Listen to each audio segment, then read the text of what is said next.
Dari 3 kasus yang diusut oleh Kortas Tipikor, total kerugian negara itu mencapai kurang lebih 34,6 triliun. Oh, ini yang sekarang ini? Keterangan daripada Per hari ini? Iya, 34,6 triliun. Sebentar. Dalam Dari kasus 3 kasus itu, potensi kerugian negara. potensi kerugian negara. Iya. Bahwa yang disita sebanyak 543 miliar. termasuk 74 kg tadi? Iya, Di luar artinya, itu kan? artinya Bang Aiman, yang baru Potensi ditemukan kerugiannya itu 34 triliun. 34,6 triliun. Oke. Artinya Bang Aiman, yang baru ditemukan dalam kasus ini baru 1,57%. Oh, boleh. Silakan. Boleh. Anda mau buka-bukaan? Apanya? Anda mau buka-bukaan soal ini? Insya Allah. Pak Mitra. Insya Allah. Oke. Jadi gini, Silakan. saya menambahkan ya apa yang disampaikan. Motif lain, saya tertarik dengan kata itu. Yang jelas kalau kita lihat proses hukum yang sedang berjalan ini, saya nggak berdekatan hukum ya. Ini tentunya ada sesuatu gitu loh. Oke. Ada sesuatu. Mungkin ada motif politik di sana. Motif politik? Iya, karena gini, karena dia dari kacamata intelijen ya, saya bukan dari kacamata hukum. Ketika Febri ini begitu getol mengangkat kasus korupsi, kemudian membabat semua di kasat KPK, pasti kan ada yang terusik, gitu loh. Sehingga terjadilah, apalagi kasus Febri ini seperti dikatakan Pak Bonyamin, ini persoalan sudah dari dulu polisi tahu. 2025 ya kan Pak? 24 katanya. Ya, waktu diikuti sama Oh, kalau itu Juli 2025. ya itu 2025. Yang 2025 itu sudah tahu polisi. Berarti ada sesuatu kan. Nah, yang jadi masalah sekarang tadi seperti dikatakan Pak Profesor Mahfud MD, pengalihan ya, atau bukan pelimpahan perkara di mana Febri ini belum diperiksa sama sekali gitu loh. Kemudian langsung dialihkan ke Kejaksaan Agung. Jadi kalau saya lihat kasus Febri ini, yang penting Febri bisa diamputasi. Oke. Dia tidak ada kesempatan untuk jadi Jaksa Agung, dia tidak ada kesempatan lagi untuk melakukan. Apa pentingnya mengamputasi Febri? Jelas lah, karena kan lihat aja Febri. Saya lihat ya, Febri itu algojo yang luar biasa Pak. Oke. Ketika dia melakukan penindakan-penindakan, walaupun dia kotor gitu ya. Nah ini yang ditakutkan gitu loh Pak. Apalagi sekarang kan. Algojo luar biasa tapi kotor, maksudnya gimana nih? Iya, Febri itu backgroundnya seperti tadi dikatakan kan, banyak juga dia memanfaatkan, ya kan, peran atau kekuasaannya untuk kepentingan diri sendiri. Gitu. Tapi dia algojo luar biasa untuk kasus-kasus korupsi. Kita lihat aja, ya kan, banyak sekali. Kemarin kasus Aseng, kasus Hamilton dan lain-lain, ya kan, bahkan sudah dikeluarkan KPK bisa dia tangkap langsung gitu. Terakhir BGN, kasus BGN. Pertamina, kasus BGN. Pimpinan-pimpinannya semua. Ini kan tentunya kan menimbulkan riak ya Pak. Ya, mungkin Pak Susno nggak ngomong tadi, pasti ini pasti ada gejolak, ya kan. Nah tentunya Febri bisa jadi ancaman, apalagi Febri digadang-gadang bakal jadi Jaksa Agung. Beliau udah dipanggil Presiden loh, dan saya ini berani ngomong di sini. Nah ini kan ada sesuatu yang gerah nih, kalau Febri jadi jalan pisaunya kayak gini, boleh jadi Jaksa Agung, ya Pak. Nah saya juga akan menambahkan kasus Asabri. Ini saya buka nih Pak ya. Karena saya langsung bicara dengan Bencok beberapa tahun lalu, berbicara dengan Legend Sony di Sukamiskin Pak. Sama Pak Adam Damiri. Jadi dikatakan bahwa kasus Asabri, Febri itu benar-benar mengkriminalisasi 3 orang ini. Kasus Asabri itu? Iya. Dikatakan oleh Febri bahwa Asabri rugi 22 triliun. Saya nggak dapat pensiun Pak kalau 22 triliun. Beneran. Pak Ponto juga nggak dapat pensiun. Ya. Bapak juga kan. Nah, pada saat tahun yang sama, Asabri itu untung 3T. Dan itu pengakuan dari Sony, Direktur Asabri. Gitu, Pak. Nah, sebenarnya artinya berbalik dari rugi ke untung. Iya. Dikatakan oleh Febri rugi. Oh, oke. Nah, padahal faktanya untung. Ya. Faktanya siapa yang ngemplang di Asabri? Ya. Adalah perusahaan Lipo dan Erlangga. Siapa yang melakukan ngemplang di Jiwasraya? Bakri Group. Dan itu saya berdasarkan fakta, pengakuan daripada mereka. Tapi Anda menyebut ini punya konsekuensi? Oh punya, berani saya, nggak takut saya. Karena semua ini berdasarkan pengakuan Bencok, Pak Sony, ya. Dan dia siap untuk dikonfirmasi karena dia merasa sangat dikriminalisasi. Bayangin mereka 18 tahun seumur hidup. Hukumannya seumur hidup. Iya.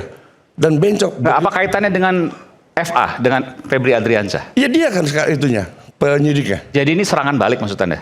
Iya enggak, bukan serangan balik. Tapi kalau serangan balik dari kejadian kan ini nggak ada kaitan dengan orang-orang tadi, sulit untuk dibuktikan. Ya, Tapi bukan. jangan kemudian kita fitnah ini. Bukan fitnah, ya kan? Tadi keterangan dari Pak Bonyamin, ini kan ada kaitan ke Asabri. Artinya saya tambahkan kasus Asabri yang terkait dengan Febri gitu loh. Iya, dan ini fakta saya bicara, bisa dikonfirmasi. Tapi kan spekulasi, artinya Bukan spekulasi. kalau ada bukti bahwa mereka-mereka ini punya aksi serangan balik, oke. Tapi kan nggak ada buktinya. Bukan saya nggak bisa serangan balik. Ketika polisi menggerebek rumahnya Febri, kemudian muncul kan Pak persoalan Asabri di situ. Nah, dari situlah akhirnya kita lihat bagaimana peran Febri pada saat persoalan Asabri gitu loh. Itu sangat-sangat saya bilang kejam sekali udah.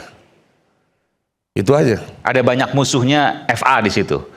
Ya Dalam jelas lah kasus Pak. Ya kalau misalnya mereka Ya meskipun begini, untuk membuktikan bahwa iya musuhnya banyak, betul pasti yang namanya Algojo koruptor gitu kan. Iya. Tapi bahwa apakah koruptor itu melakukan serangan balik kan harus ada bukti. Oh enggak, saya enggak bicara serangan balik koruptor. Saya menambahkan yang Pak Bonyamin katakan tadi bahwa Febri itu ada kasusnya di Asabri kan Pak? Ya kan ada. Nah saya tambahkan nih persoalan Febri di Asabri gitu loh. Bukan saya bilang ada serangan koruptor, saya nggak bicara. Ini gambaran aja maksudnya. Iya. Oke. Nah kemudian kalau saya lihat dari proses hukum tadi ya, kemungkinan besar Febri akan lakukan pra-peradilan, ya kan? Karena memang. Dan kemungkinan akan bebas. Saya nggak tahu persis, tapi yang jelas dia akan lakukan pra-peradilan. Nah kemudian karena gini, lihat dari proses yang hukum yang sudah berjalan, ini sasarannya cuma Febri. Saya tidak melihat ada upaya Sasaran cuma Febri ya, Adriansyah. bagaimana mengamputasi Febri gitu. Karena gini, saya tidak melihat ada upaya penegakan hukum dalam rangka pemberantasan korupsi. Kalau misalnya polisi kemarin tadi Pak betul-betul mau memberantas korupsi, ditangani langsung. Ini akan membuka semuanya karena ini harapan publik. Tapi tiba-tiba diserahkan ke kejaksaan coba. Polisi lepas. Ini kan satu persoalan. Lah, kalau diserahkan ke kejaksaan, ya sama saja memulangkan Febri yang udah cacat ke kejaksaan. Ya udah nggak perlu lagi. Jadi ini targetnya bagaimana Febri bisa diamputasi. Hanya Febri. Iya. Itu dari analisa intelijen Pak ya, bukan bicara hukum. Iya. Ya jadi sampai di situ kalau menurut saya.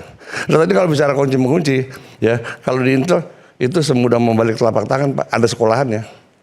Jadi berbagai macam kunci apa segala macam. Berangkas tadi. Iya, apalagi berangkas. Berangkas paling gampang. Berangkas paling gampang. Iya, ketimbang kunci motor.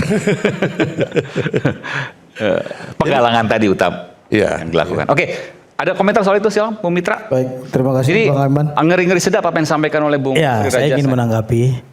Yang Meskipun pertama, soal kebenarannya saya sendiri, ya, apa terlalu jauh untuk kemudian berspekulasi?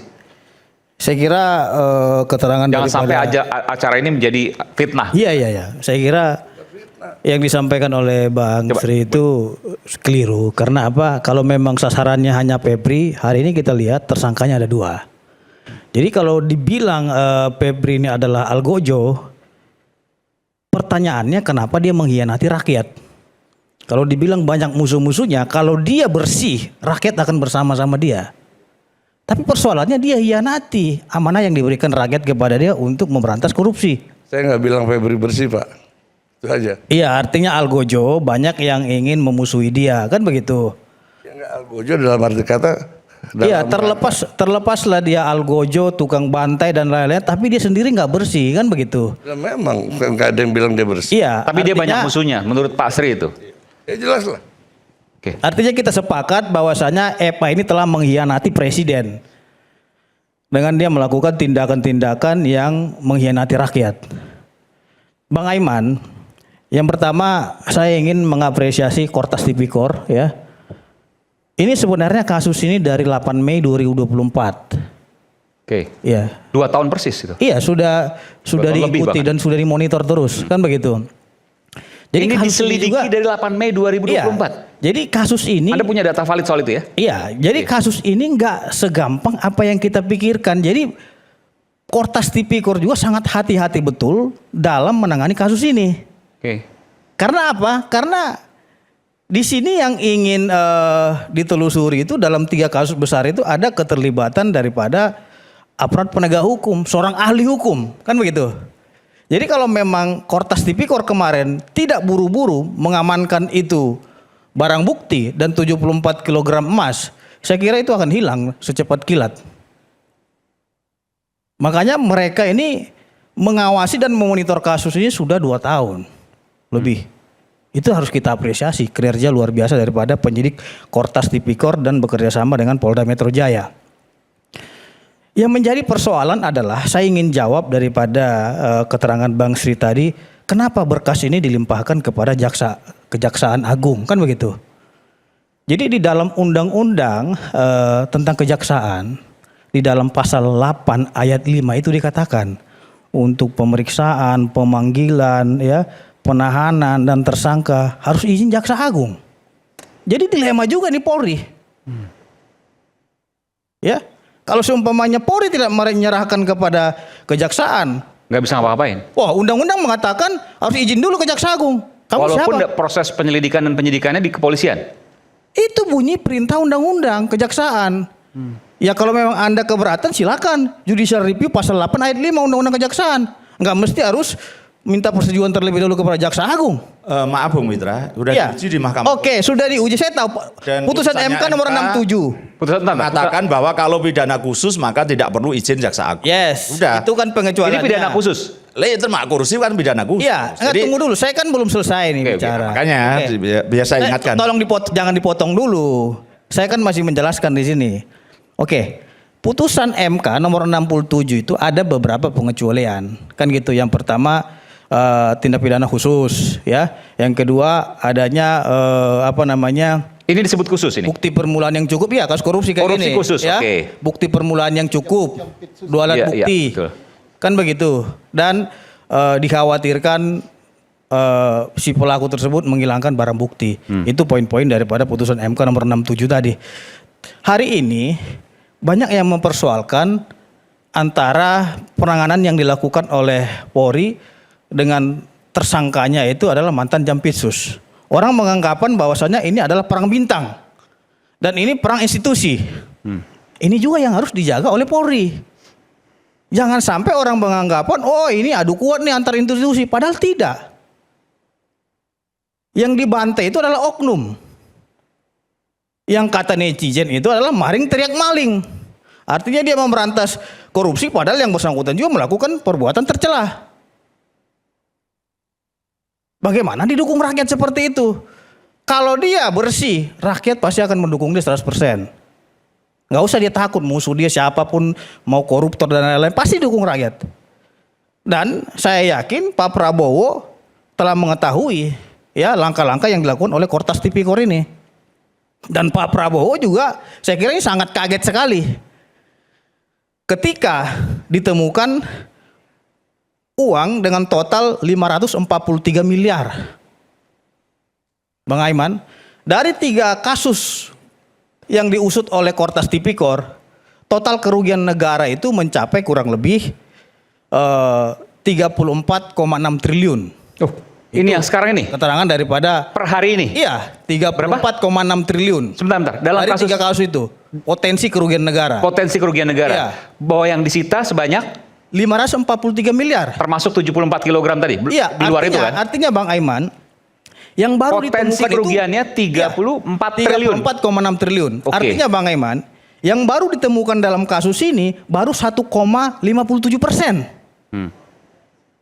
98,sekian% lagi sebesar 34,057 triliun itu belum ditemukan. Ini bagaimana nasibnya statusnya?